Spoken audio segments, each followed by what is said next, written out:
Boston Red here on the 10th day of December 2013 as we continue our coverage of the life and death of Tata, Madiba, Mandela.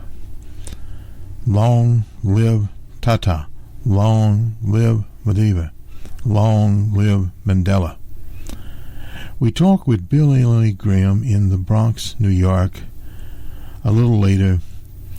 And after we finish here, we'll present a brief talk given by His Excellency, the Most Honorable Archbishop Emeritus Dr. Desmond Tutu. But firstly here, we'll take care of a little bit of the news around the U.S. Out in Los Angeles, 17 sheriff's deputies face charges. This is from Al Jazeera. Federal officials on Monday unsealed 5 criminal indictments filed against 18 current and former Los Angeles County Sheriff deputies as part of an FBI investigation into civil rights abuses and corruption in the nation's largest jail system. It's one thing to remember that in Los Angeles, the Sheriff's Department is the largest law enforcement agency there, not the LAPD. The charges were announced as a hard-driving perfectionist with an abusive manner and a paternalizing, relegating attitude towards women. He resigned in August the 30th after 6 weeks of turmoil in which 20 women accused him of unwanted touching and sexual comments. None of the women listed as victims in the 1 felony account and 2 misdemeanor accounts which Filler pled guilty have shown interest in giving victim impact statements. After he entered the court, the presiding judge, Filler will have an opportunity to explain his way before they send him off to the big house, so to speak.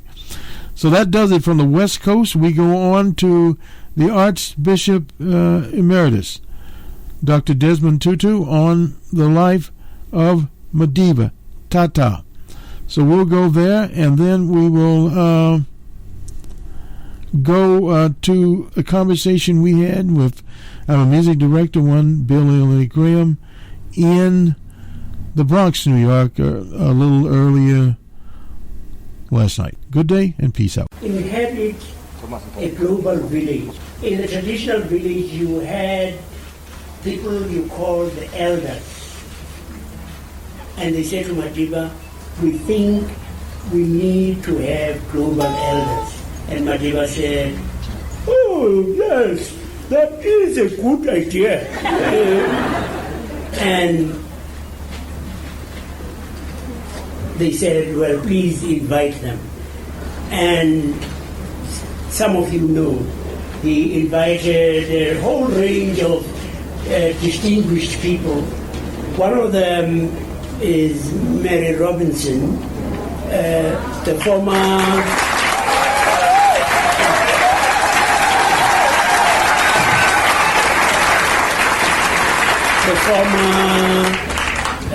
president of the Republic of Ireland, you say, yes. And also, as you know, she was the High Commissioner for Human Rights. And just now she is the Secretary General's Special Representative for the Great Lakes region, where there has been all of this fighting, and Mary is trying to bring. You know, I have not yet started my dinners here. Yes,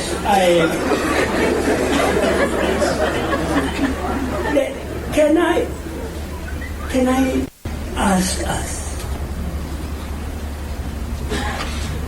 what would have happened had Madiba died in prison?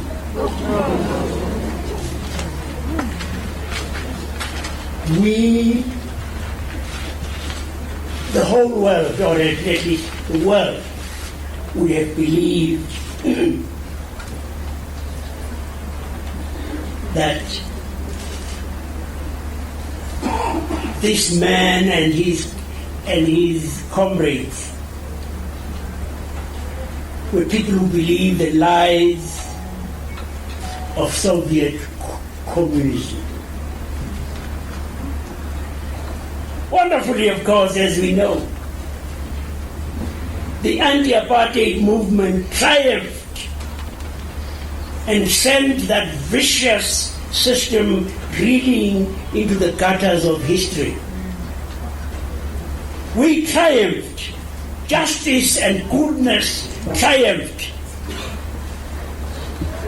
And we owe a great debt to our friends in other lands who were triumphant over injustice and evil, who helped to open the prison doors to let Madiba and others walk free.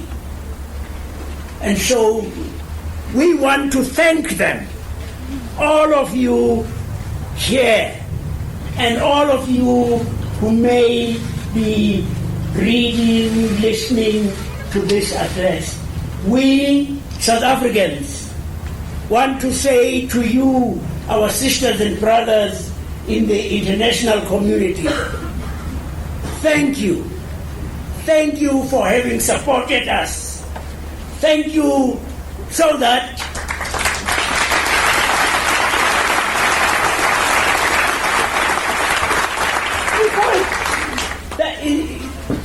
that's not the kind of clap you give to people.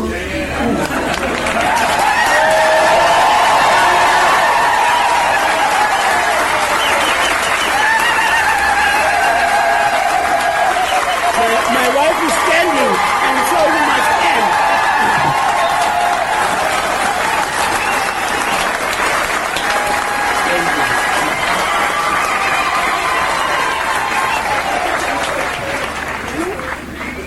Thank you for giving us, giving the world this amazing person, this prisoner who has helped to set the world free of hate, of injustice, of racism, of revenge and retribution.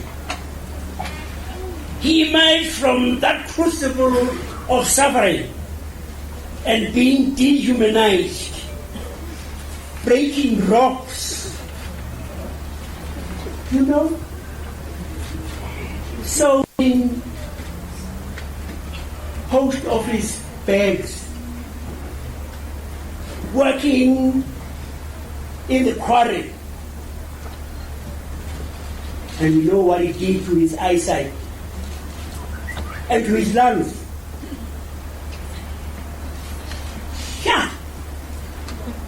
But instead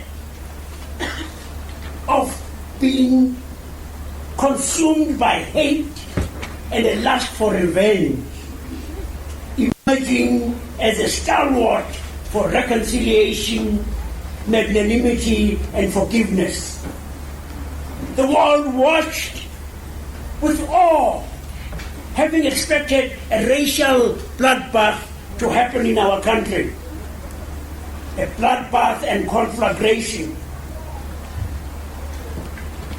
The world watched with amazement as the drama of the Truth and Reconciliation Commission unfolded before their very eyes. A drama that many had thought impossible. They had heard blood-curdling details of awful atrocities, and then amazed at the magnanimity, the generosity of spirit of the victims who end up embracing and forgiving perpetrators of ghastly atrocities. What a fantastic gift God gave to us in this Mandela, who quickly became an icon, a global icon of forgiveness, of generosity of spirit, inviting the prosecutor in the Livonia trial where George Bezos worked with them. Not with them.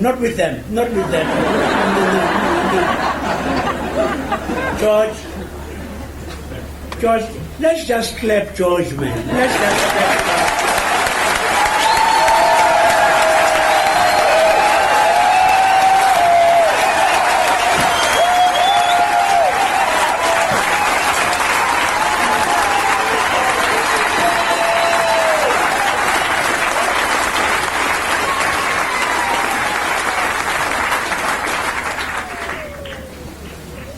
Inviting Dr. Percy Yuta to lunch at the presidency.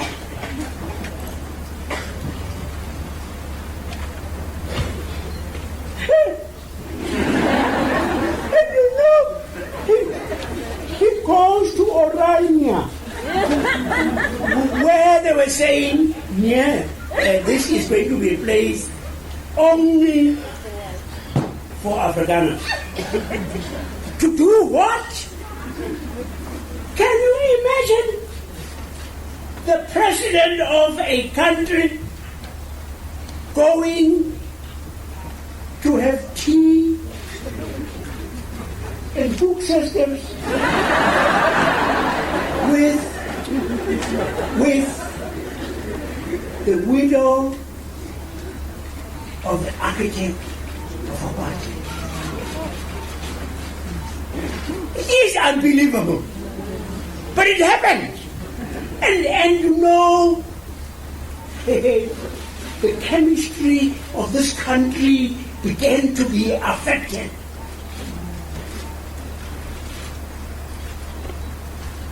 And you remember,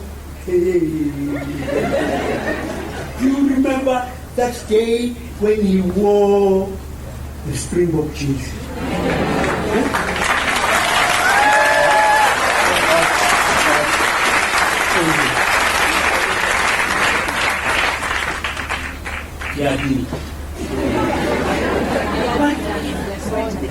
For any other president would have looked really very clumsy. Madiba comes out in Ellis Park, where we can almost bet our bottom dollar 90% of those there would have been Afrikaners. And as he came out, he's not done.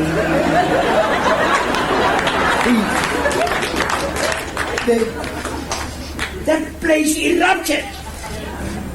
Nelson,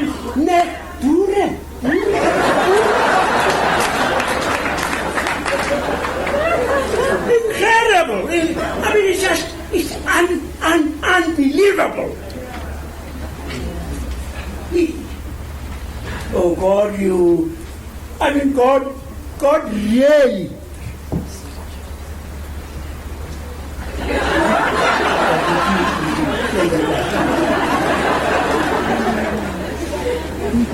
Don't you believe that God actually loves us? Tina, South Africans. Everybody was saying we would have gone up in flames. And no.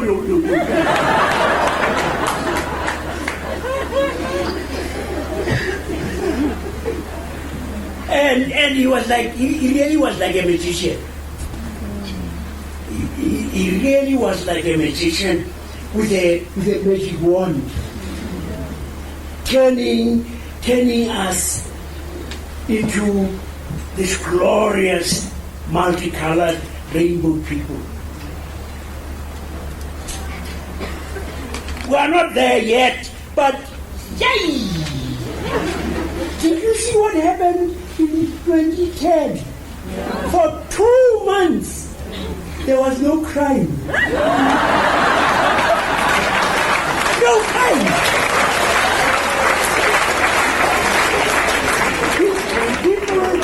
People from the suburbs that were, yes, I believe suburbs, were walking in Soweto at night for 2 months. Now, if we can do it for 2 months, why can't we do it for forever?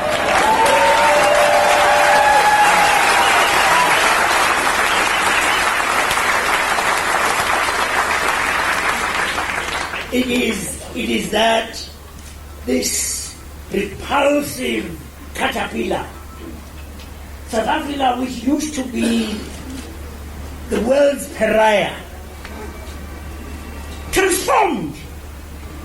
It's been transformed into a beautiful, beautiful butterfly. That is what we are celebrating. Because, yes, we haven't come here. No, I mean, we are mourning a little bit. But mostly we are saying, God, for goodness sake, we think you are not a bad God. I mean, you gave us an incredible gift. An incredible... Yeah. My heart goes out to the South African people in their struggle. I mean, I hope they don't... I know the grocery is on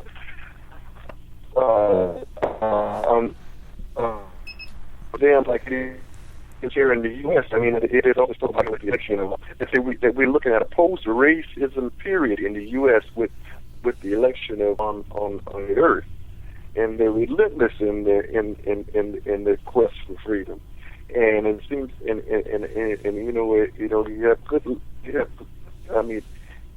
leaders, good leaders come from strong people that fight for what they believe in, and so the South African people, I'm sure they're not going to discontinue their struggle for freedom. They're at the vanguard. I mean, their ideas are terribly advanced, and their commitment is impeccable. So I say I don't like that. I don't like that idea. You know, the establishment press is, they laud Mr. Mandela to the skies and so on, but they didn't do that when he was sitting in jail. When he was in jail for 27 years, what did they really do? To get him out. So as I say, my heart goes out to the people of South Africa, and I'm totally in solidarity with them, and I can understand how they mourn a great brave man, but don't let our enemies take him away from us. Don't let him pull the wool over our eyes and think that we're in a post-racism era, a post-imperialism era, a post-neocolonialism period. We just aren't. We got a lot of work to do. Yeah, you're correct about that. We have French troops in the Congo now. Pardon? I said we have French troops now in the Congo. So, in other words, across the African continent, the neocolonialists of Europe have not let up their guards. Nor have the U.S. They have, for the first time, the U.S. has a so-called African command that's not even based in Africa, because no African country would consciously let them be based there, but nonetheless they are. And they're in many countries training these various groups in governments so they can maintain their power. So this whole thing. I just wanted you to go back over a little bit of this iconic situation, the same thing they tried to do with Malcolm X, commercializing. We were having a little technical difficulties, L.A. So go back over just that point you made about this icon and these American presidents traveling there. G.W. Bush is one, and G.W. Bush, as they'd say, was definitely not down with the plan. And Bill Clinton is traveling along there. He was not pretending to be a friend of Mandela. Yes, exactly. And I believe President Carter also is on. President Carter, President Carter, actually did what he could in his particular era. But what happened was then Reagan came in and totally reversed everything. And, President Carter was occupied with the hostage crisis there. At least the media in the U.S. had him occupied with it. So that took some of the steam out. But one of the basic things about Mandela, I was reading some commentary from someone that they were saying, well, a lot of his ideas were out of date because they no longer, the Soviet Union is no longer there in many of the other things because he supported Cuba. There's still a boycott against Cuba. He supported the Palestinian people. The Palestinian people are still trapped in Palestine. An illegal blockade against them. They're dying every day. So nothing has changed there. It's not Mandela's mindset was outdated. It's their mindset is outdated. Absolutely. Because Mandela, the 27 years he was in jail, and when he emerged from jail, it's very clear from his comments after emerging from jail that the struggle was going on. Now, they try to present it, well, this man was about peace. Yeah, he was about peace, but he was also about justice. And you cannot have peace without justice. And in South Africa today, millions of black South Africans are still in poverty, and they will remain in poverty as long as the capitulating black middle strata and the underprivileged people in South Africa remain in power. Yeah, absolutely. I totally agree. So this whole thing about Mandela and how he changed, there was, I think, on CBS, NBC, how he changed, quote unquote, from this Marxist to this conciliator, that's fiction. That is totally fiction right there. Yeah, well, that's strong words. Yeah, I should say, my solidarity is totally with the people of South Africa because they have something to teach us all. But they have been struggling for years, and they have, and as I say, they're the vanguard.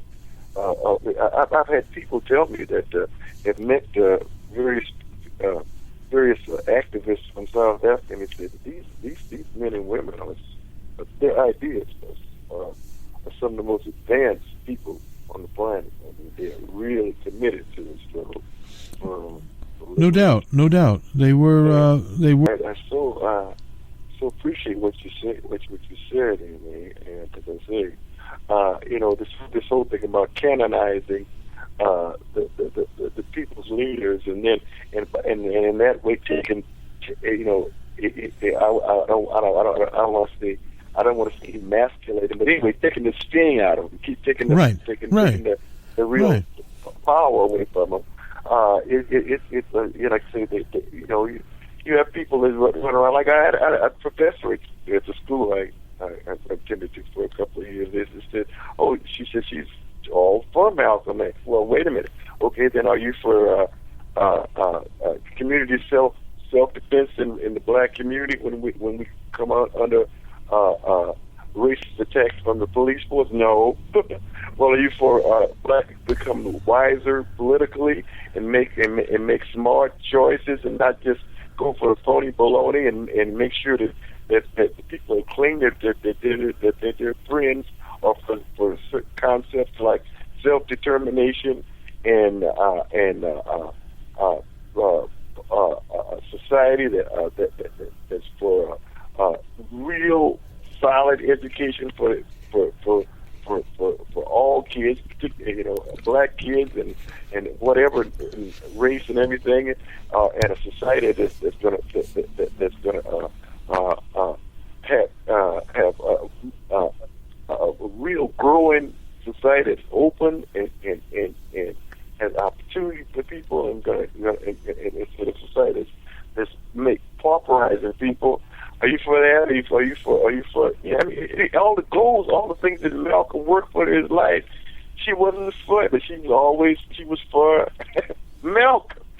Well, right, yeah, she was for the iconic Malcolm that they had created this false Malcolm. As long as Yeah, it didn't have anything to do with Malcolm's program. It was completely thrown out the window. Just a picture of Malcolm X with a big X on him, or X on a T-shirt or something like that, was what she was talking about.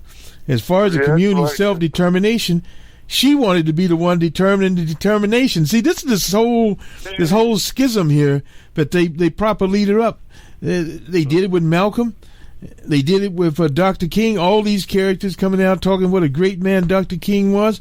And many of those people wouldn't allow Dr. King in their restaurant, in their church, on their sidewalk, or any other place. And on top of that, they despised him, voted against his holiday, voted against everything. And now this iconic Dr. King but had a dream. Well, Dr. King had more than a dream. He talked about the Vietnam War, while it was illegal, immoral, etc. He talked about justice. In fact, he died in Memphis, Tennessee with the sanitation workers down there. So he was about working people, poor people, about people. But that part of his program, they don't talk about. They water it down, and then you see a picture of Dr. King, this man that had a dream. It's the same way with Mandela. There's this man, Mandela. The bloodbath didn't come. He was a great conciliator. He didn't hate anybody. That's simply bull right there. Mandela, the people that knew Mandela did not like what happened to him. He was mad about it. But in the public, he understood from Tackel's standpoint that was not the way he was going to present his program, because first of all, he had to get in office, and they had to get hold of the military, which they basically have now. But the whole thing is, they still have not got the banks, and they still have not got the industry, because the ANC wanted to nationalize the mines, because the people working in the mines are black, as Louis Armstrong would say, black. So the whole point, and the lands, to redistribute the lands, they've not been able to do that because of the legacy of what's happened there. Still in South Africa as here. You look at a lot of the news media, they are Afrikaans. You look at the news media here following the president, the press conference. Very few people of color in those press conferences. Very few people of color. If you notice on these TV stations, you used to always see, one African, one white, et cetera, et cetera. Many of those newscasts now, there are no African. And I'm talking about these major cities, even like in Detroit. There may be one there, but a lot of reporters are no longer there. We're not in the newsrooms around the U.S. A lot of these corporate jobs, there's a vice president there as an African American, maybe even a CEO, but he or she's the only person working there virtually. So in other words, this kind of stuff, this kind of phony baloney iconism is something much. It's like your so-called Marxist that wasn't a Marxist. She didn't have Malcolm's program. She just had a Malcolm X T-shirt on, running around with it on. I mean, that's many of these people. They see these programs when they see these leaders. It was kind of interesting. On Facebook, I posted a post from the Mandela Foundation, Tata, as he's called, the father of the nation. That's the word there, Tata, Madiba. But the whole point was, a few people, one lady from Amsterdam and Holland, she liked it, and several others. The rest of them didn't say a word about it. So we know where they stand. One lady from Athens, Greece, but a lot of these other people that professed, to love Mandela, a lot of them didn't say anything about Mandela and love Dr. King and all this stuff. That love disappears beyond a T-shirt and maybe a school named after Dr. King. That's about it. Or some boulevard, down in the African community, if there is one, that's the Martin Luther King Boulevard. And that's just about it. That's the only thing that Dr. King stood for in that whole damn town. So this sort of phony stuff that's, we were talking about this early. Anyway, L.A., it's nice talking to you. You got us going there a little bit. But it's good you brought in Malcolm X. Of course, he was killed. Dr. King was killed.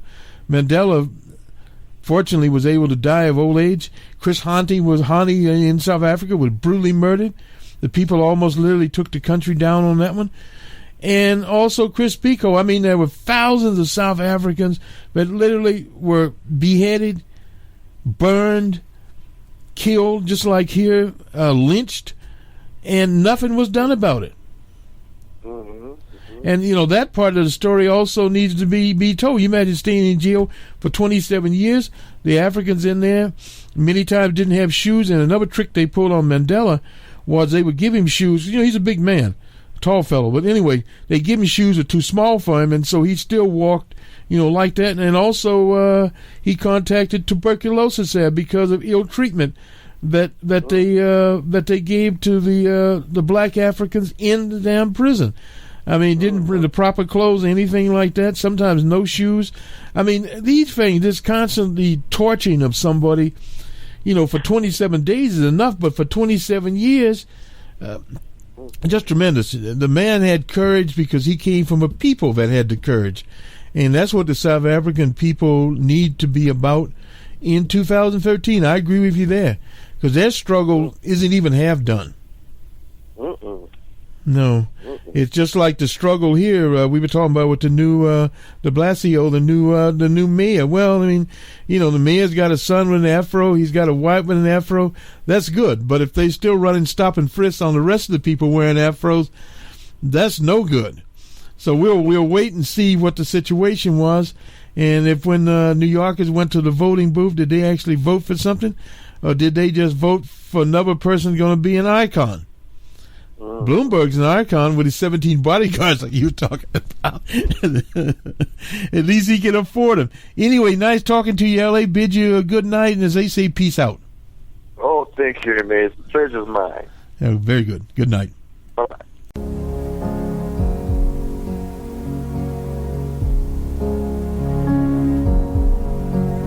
His day is done. The news came on the wings of a wind reluctant to carry its burden. Nelson Mandela's day is done. The news expected and still unwelcome reached us in the United States, and suddenly our world became somber.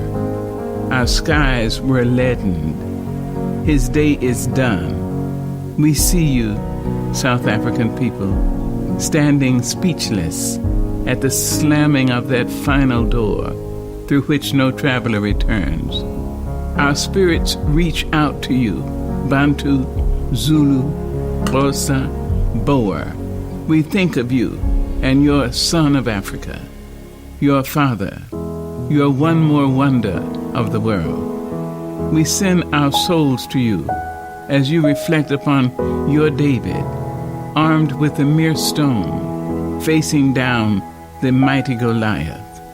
Your man of strength, Gideon, emerging triumphant, although born into the brutal embrace of apartheid, scarred by the savage atmosphere of racism, unjustly imprisoned in the bloody maws of South African dungeons.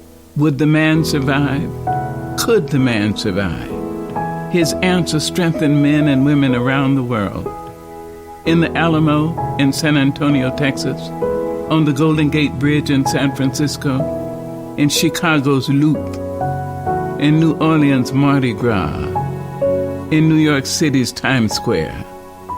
We watched as the hope of Africa sprang through the prison's doors, his stupendous heart intact, his gargantuan will hale and hearty. He had not been crippled by brutes, nor was his passion for the rights of human beings diminished by 27 years of imprisonment. Even here in America, we felt the cool, refreshing breeze of freedom when Nelson Mandela took the seat of presidency in his country, where formerly he was not even allowed to vote. We were enlarged by tears of pride as we saw Nelson Mandela's former prison guards invited courteously by him to watch from the front rows his inauguration. We saw him accept the World's Award in Norway with the grace and gratitude of the Solon in ancient Roman courts and the confidence of African chiefs from ancient royal stools. No sun outlasts its sunset, but will rise again and bring the dawn. Yes, Mandela's day is done, yet we, his inheritors, will open the gates wider for reconciliation, and we will respond generously to the cries of blacks and whites, Asian, Hispanics, the poor who live piteously on the floor of our planet. He has offered us understanding. We will not withhold forgiveness, even from those who do not ask. Nelson Mandela's day is done. We confess it in tearful voices, yet we lift our own to say thank you. Thank you, our Gideon. Thank you, our David, our great courageous man. We will not forget you. We will not dishonor you. We will remember and be glad that you lived among us, that you taught us, and that you loved us all.